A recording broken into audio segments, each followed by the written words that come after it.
Bharatiya Janata party કે જે ભારતીય જનતા પાર્ટીના અંદરોઅંદરના વિખવાદના કારણે અંદરોઅંદરના ઝઘડાના કારણે એટલે કે ત્યાંના ધારાસભ્ય અને ગુજરાતના દંડક એવા કૌશિકભાઈ વેકરિયા અને એમની સાથેના ભારતીય જનતા પાર્ટીનું સામેનું જૂથ આ બંનેની લડાઈની અંદર એક દીકરીની જે ઇજ્જત ઉપર જે લાંછન લગાડ્યું છે, જે ઇજ્જતને જાહેરની અંદર જે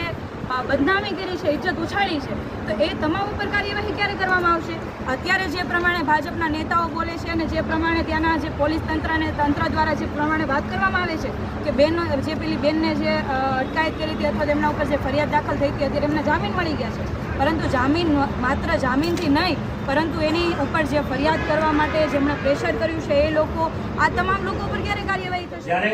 બેનને જામીન મળ્યા અને છૂટ્યા ત્યાર પછી પણ એ જ ભૂલ મેડિકલ ચેકઅપ માટે લઈ જવા માટે એ જ ભૂલ પાછી પોલીસ તંત્રએ કરી છે. તો અને આ બધું જે થયું છે એ રાજકીય ઈશારે થયું છે.